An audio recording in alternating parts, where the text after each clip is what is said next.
Ma'am ఏఐబీ 19 ఎగ్జామ్‌కి ఇంకా 2 రోజులున్నాయి. మేము ఇప్పుడే ప్రిపరేషన్ స్టార్ట్ చేసాం. మరి మేము ఎలా ప్రిపేర్ అవ్వాలి? అని డౌట్ ఉన్న వాళ్ళందరి కోసం స్పెషల్‌గా చేస్తున్నాను ఈ వీడియో. ఏఐబీ 19 ఈ సండే ఉంది. అయితే నెక్స్ట్ మన దగ్గర ఉన్న 2.5 డేస్‌లో నేను చెప్పే ఈ 3 టిప్స్ మీరు కరెక్ట్‌గా అర్థం చేసుకొని స్టెప్ బై స్టెప్ అలా ఫాలో అయితే నా గ్యారంటీ ఖచ్చితంగా మీ మార్క్స్ పెరుగుతాయి. ఈ సండే జరగబోయే ఎగ్జామ్‌లో ఖచ్చితంగా మీరు మోర్ కాన్ఫిడెన్స్‌తో ఎగ్జామ్ రాస్తారు. ఎక్కువ టైం లేదు. సో, డైరెక్ట్‌గా మనం టిప్ నంబర్ 1 స్టార్ట్ చేద్దాం. Tip number 1 is basics. First of all మీ దగ్గర అసలు సిలబస్ కాపీ ఉందా? ఆఫీషియల్ వెబ్‌సైట్ నుంచి ఏఐబీ 19 ఆఫీషియల్ సిలబస్ ఉందా మీ దగ్గర? లేకపోతే ఈ వీడియో కింద డిస్క్రిప్షన్‌లో లింక్ ఉంటుంది. డౌన్‌లోడ్ చేసి అసలు ఫస్ట్ సిలబస్ ఏంటి? ఏ ఏ చాప్టర్ అంటే ఏ బేరాక్ నుంచి ఎన్ని మార్క్స్ వస్తాయి అనేది ఆఫీషియల్ సిలబస్‌లో ఫస్ట్ చూడండి. నెక్స్ట్ బేరాక్స్. బేరాక్స్ అందరూ కొనుక్కున్నారా? బేరాక్స్ కావాలి. ఈ ఎగ్జామ్‌కి మనకి బేరాక్సే మన బెస్ట్ ఫ్రెండ్స్. ఎస్పెషల్లీ లాస్ట్ మొమెంట్‌లో కనుక మనం ప్రిపరేషన్ స్టార్ట్ చేస్తూ ఉంటే, బేరాక్స్ అనేవే మనకు హెల్ప్ అవుతాయి కాబట్టి ఖచ్చితంగా బేరాక్స్ అనేవి ఉండాలి. అయితే నేను అస్యూమ్ చేస్తున్నా మీ దగ్గర ఆల్రెడీ సిలబస్ కాపీ ఉంది. అలాగే బేరాక్స్ కూడా మీరు ఆల్రెడీ కొనుక్కొని రెడీ పెట్టుకున్నారు అని నేను ఆల్రెడీ అస్యూమ్ చేసి నెక్స్ట్ ఏం చేయాలో చెప్తున్నా. ఇప్పుడు కనుక మీరు సిలబస్ ఓపెన్ చేస్తే కాన్స్టిట్యూషన్ 10 మార్క్స్, అలాగే CPC 10 marks, new criminal laws, old criminal laws ఇలాగా మీకు సిలబస్‌లో రాసుంటాయి. ఇప్పుడు మీరేం చేస్తారంటే ఫస్ట్ కాన్స్టిట్యూషన్ ఉంది కదా! సో, మీరు కొనుక్కున్న బేరాక్ట్ సెట్‌లో ఏం చేస్తారు? వెతికి ఫస్ట్ కాన్స్టిట్యూషన్ బేరాక్ట్ ఓపెన్ చేయండి. అయితే గుర్తుపెట్టుకోవాల్సిన విషయం మీరు ఏ బేరాక్ట్ అయితే ఎగ్జామ్‌కి తీసుకెళ్తారో అదే బేరాక్ట్ ఓపెన్ చేయండి. ఎందుకు అంటే పబ్లికేషన్ టు పబ్లికేషన్ చాలా తేడాలుంటాయి. నా ఇండెక్స్‌లో ఉన్న విషయాలు, నా కంటెంట్స్‌లో ఎలా అయితే ఇక్కడ షెడ్యూల్ ఉందో, మీ బుక్‌లో అలా ఉండకపోవచ్చు. మీ ఫ్రెండ్ బుక్‌తో మీరు ప్రాక్టీస్ చేసి, ఎగ్జామ్ హాల్‌లో వేరే బుక్ కనుక పట్టుకొని వెళ్తే, ఎగ్జామ్‌లో ఆన్సర్స్ వెతకడం అనేది కష్టమవుతుంది. అందుకనే స్పెసిఫిక్‌గా చెప్తున్నాను. మీ మీ బేరాక్స్ మీరు తెచ్చుకోండి. ఏవైతే మీరు ఎగ్జామ్‌కి వాడతారో. వాటిల్లల్లో కంటెంట్స్ పేజ్ ఓపెన్ చేయండి. ఫర్ ఎగ్జాంపుల్ ఫస్ట్ కాన్స్టిట్యూషన్ అనుకోండి. కాన్స్టిట్యూషన్ యొక్క కంటెంట్స్ పేజ్ ఓపెన్ చేయండి. First page. దాంట్లో మీరు చూస్తారు ప్రియాంబుల్, దాని తర్వాత part 1, part 2, part 3 fundamental rights అని మీకు కనిపిస్తుంది ఫస్ట్ పేజ్‌లో. ఇప్పుడు article by article, line by line చదివే అంత టైం అయితే మనకి లేదు. కాకపోతే సిలబస్‌లో ఉన్న బేరాక్ట్స్ అట్‌లీస్ట్ అట్‌లీస్ట్ ఒక 10-12 బేరాక్ట్స్‌కి ఇలాగ ఇండెక్స్ చాప్టర్స్ ఏంటి? చాప్టర్‌కి సబ్ హెడ్డింగ్స్ ఉన్నాయా? లేదా? అనేవి చదువుకుంటూ వెళ్ళండి. ఇప్పుడేం అర్థం కాదు. ఆఫ్‌కోర్స్ అర్థం కాదు. అంత టైం లేదు. మన ఇప్పుడు ఉద్దేశ్యం ఏంటి అంటే, సపోజ్ ఫండమెంటల్ రైట్స్ గురించి ఒక క్వెషన్ అడిగితే, రఫ్‌లీ ఏ ఆర్టికల్ నంబర్ చూడాలి. అదే ఒకవేళ ఎమర్జెన్సీ గురించి అడిగితే, రఫ్‌లీ సమ్ 350 ఆర్టికల్ ఆ లెక్కలో వెతుక్కోవాలి. లేదు, అసల ప్రెసిడెంట్ గురించి అడిగితే అసలు బేరాక్‌లో ఉంటుందా? ఉండదా? ఈ మాత్రం నాలెడ్జ్ కోసం మనం ఇప్పుడు ఈ 15-20 మినిట్స్ పర్ బేరాక్ స్పెండ్ చేస్తాం. అయితే ఇక్కడ నేను ఒక 2, 3 ఎగ్జాంపుల్స్ చెప్తాను. మీకే అర్థమవుతుంది నేను ఈ పాయింట్‌ని ఎందుకు ఇంత ఎంఫసైజ్ చేసి చెప్తున్నాను. కొంతమంది students last year in fact special marriage act మీద ఒక క్వెషన్ వచ్చింది. వాళ్ళేం చేశారు, హిందూ లా అన్న బుక్ పట్టుకెళ్ళి, దాంట్లో స్పెషల్ మ్యారేజ్ యాక్ట్ ఉండదు అని అనుకోని, ఆ క్వెషన్స్ ఆన్సర్ చేయలేదు. ఎందుకు అంటే హిందూ లా అంటే ఓన్లీ హిందూ లా రిలేటెడ్ యాక్ట్సే ఉంటాయి కదా మేడం. దీంట్లో స్పెషల్ మ్యారేజ్ యాక్ట్ ఎందుకుంటుంది? లేదు. అందుకని మొత్తం బేరాక్స్ వెతికారు, టైం వేస్ట్ చేసుకున్నారు. స్పెషల్ మ్యారేజ్ యాక్ట్ వాళ్ళ దగ్గర లేదనుకున్నారు. ఆ క్వెషన్ వదిలేసొచ్చారు. కానీ మీ పబ్లికేషన్‌లో నేను రికమెండ్ చేసిన కొన్ని పబ్లికేషన్స్‌లో, కమర్షియల్ పబ్లికేషన్స్‌లో స్పెషల్ మ్యారేజ్ యాక్ట్ ఉంటుంది. మేబీ మీ దగ్గర ఉందో లేదో నాకు తెలీదు. బట్ మీకు తెలియాలి కదా! ఎగ్జామ్ హాల్‌లో స్పెషల్ మ్యారేజ్ యాక్ట్ క్వెషన్ వచ్చినప్పుడు మీ దగ్గర బేర్ యాక్ట్ ఉందా? దానిపైన టైమ్ స్పెండ్ చేయొచ్చా? లేదు బేర్ యాక్ట్ లేదు నేను చేయలేను అని వదిలేయాలా? అనేవి మీకు తెలియాలి. మీ దగ్గర ఏ బుక్స్ ఉన్నాయో అని.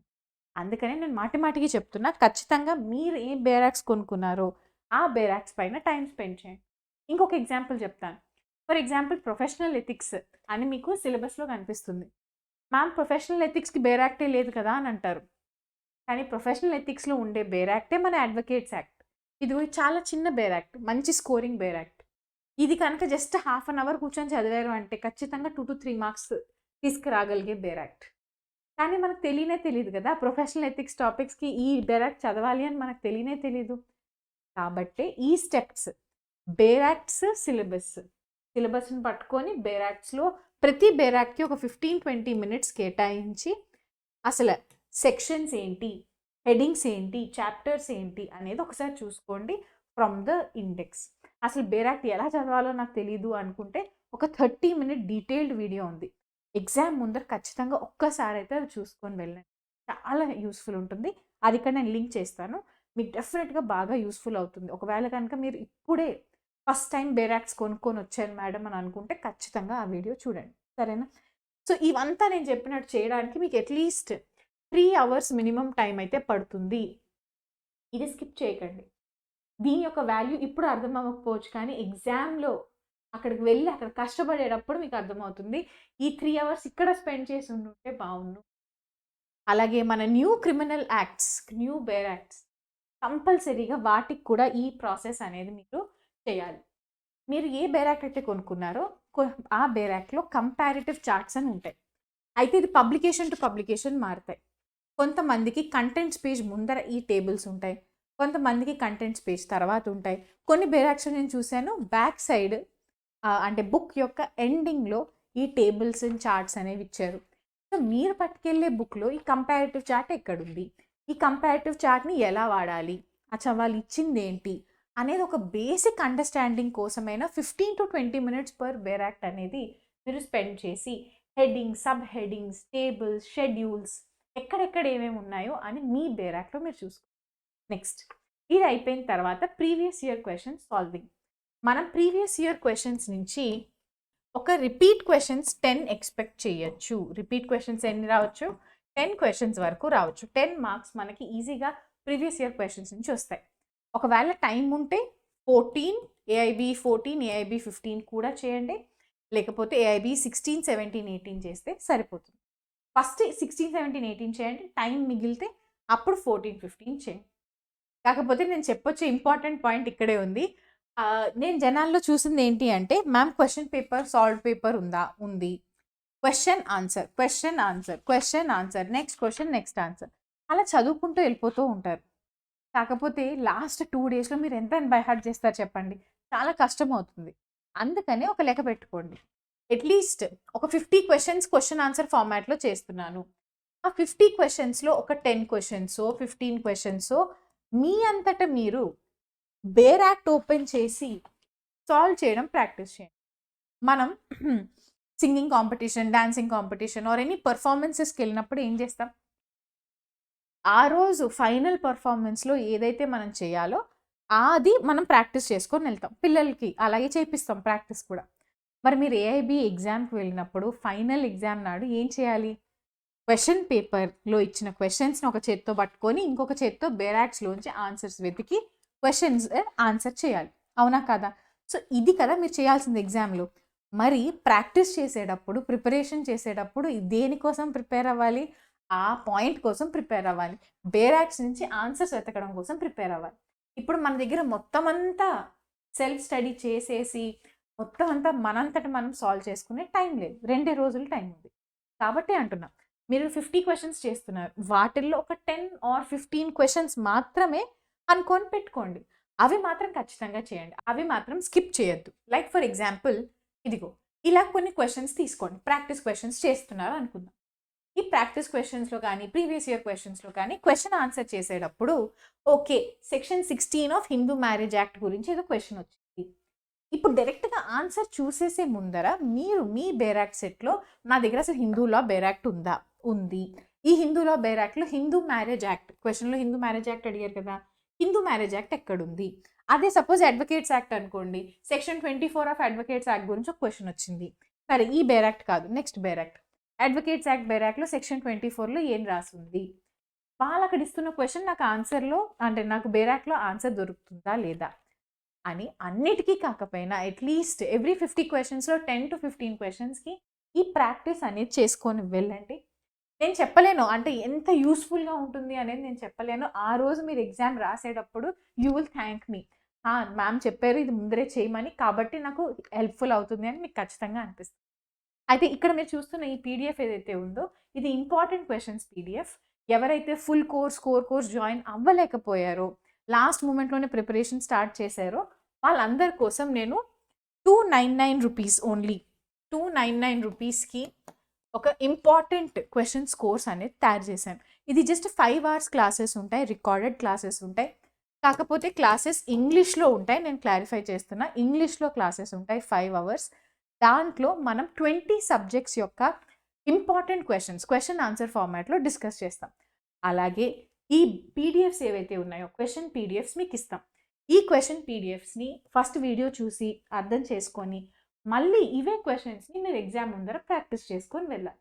సో దట్ మీకు ఎగ్జామ్ హాల్లో ఎలా క్వెషన్ సాల్వ్ చేయాలి అన్న దానిపైన ఒక మంచి అండర్స్టాండింగ్ వస్తుంది. లాస్ట్ మూమెంట్లో మీ ప్రిపరేషన్కి హెల్ప్ కూడా అవుతుంది. జాయిన్ అవ్వాలి అనుకుంటే లింక్ అనేది మీకు డిస్క్రిప్షన్ బాక్స్లో ఉంటుంది, జాయిన్ అవ్వచ్చు. మళ్ళీ రిపీట్ చేస్తున్న, లాంగ్వేజ్ మాత్రం ఇంగ్లీష్లో ఉంటుంది, తెలుగులో ఉండవు క్లాసెస్. అయితే ఈ క్వెషన్ సాల్వింగ్ మెథడ్ మీరు సెల్ఫ్ స్టడీ చేస్తున్నా, లేదు జస్ట్ ప్రీవియస్ ఇయర్ క్వెషన్స్ చూసుకొని వెళ్తాను అని అనుకున్నా కూడా మీకంటూ మీరు ఒక లెక్క పెట్టుకోండి. Comes the most important. Last మూమెంట్లో మీరు ఖచ్చితంగా చదువుకొని వెళ్ళాల్సిన కొన్ని టాపిక్స్ ఉన్నాయి, అవి ఇవి. దీని ఒక స్క్రీన్ షాట్ తీసేసుకోండి, ఖచ్చితంగా ఈ టాపిక్స్ చదువుకొని వెళ్ళండి. అన్నీ తెలుసా, గంటన్నర కూర్చుంటే మెయిన్ క్వెషన్స్ చేసేసి బై హార్ట్ కూడా చేసేసేయగలిగే టాపిక్స్ ఇవన్నీ. ఇటువంటి టాపిక్స్ నుంచి మనకి 2 మార్క్స్ అనుకున్నా, ఇదిగో 2 మార్క్స్ 2 అలా మీరు వేసుకొని వచ్చినా కూడా మీ దగ్గర 12 మార్క్స్ ఇక్కడే జస్ట్ ఈ సబ్జెక్ట్స్ నుంచి తీసుకొస్తారు. 12 మార్క్స్ కరెక్ట్గా చేసుకొని వెళ్తే ఈజీ క్వెషన్సే వస్తాయి. థాట్స్, పిఐఎల్ ఇవన్నీ చాలా ఈజీ. ముస్లిం లాలో కూడా 3 or 4 క్వెషన్స్ అడిగినా దాంట్లో ఈజీ క్వెషన్స్ ఒక 2 ఉంటాయి, అవైతే మీరు చేసుకొని మంచిగా వెళ్ళొచ్చు కదా. సో ఇప్పుడు కనుక ఒకసారి పాజ్ చేసి ఆలోచిస్తే ప్రీవియస్ ఇయర్ క్వెషన్స్ నుంచి మనం ఒక 10 to 12 క్వెషన్స్ చేద్దాం అనుకుందాం. ఇక్కడ నేను చెప్పిన ఈ స్మాల్ టాపిక్స్ నుంచి ఇంకొక 12 మార్క్స్ స్కోర్ చేశారు అనుకుందాం. డైరెక్ట్గా ఏవైతే బెరాక్ బేస్డ్ క్వెషన్స్ వస్తాయో మీరు ప్రాక్టీస్ చేసుకొని వెళ్ళారో, హౌ టు ఫైండ్ ఆన్సర్స్ అనేవి, వాటి నుంచి ఇంకొక 15 క్వెషన్స్ ఆన్సర్ చేశారు అనుకుందాం. ఇంకొంచెం గెస్ వర్క్, నెగిటివ్ మార్కింగ్ లేదు కదా, ఇంకొంచెం గెస్ వర్క్ చేసి అనదర్ 10 మార్క్స్ తీసుకొచ్చారు. సరిపోదా మనకి పాసింగ్కి? చాలు, సరిపోతుంది. ఇలాగే 5 మార్క్స్ జోడిస్తేనే కదా మనకి 40-45 అయ్యేది ఎగ్జామ్కి. సో డోంట్ వరీ, నేను చెప్పింది కరెక్ట్గా ఫాలో అవ్వండి. This strategy it's a personalize strategy. మీకు ఖచ్చితంగా హెల్ప్ అవ్వాలి అని లాస్ట్ మూమెంట్లో తక్కువ చదివినా ఎఫెక్టివ్గా చదవడం ఎలా అని ఆలోచించి చెప్పిన విషయాలు ఇవన్నీ. మీరు కనుక అర్థం చేసుకొని ఫాలో అయితే ఖచ్చితంగా మీకు ఎగ్జామ్లో ఇవి బాగా ఉపయోగపడే points. So all the very best for your preparation.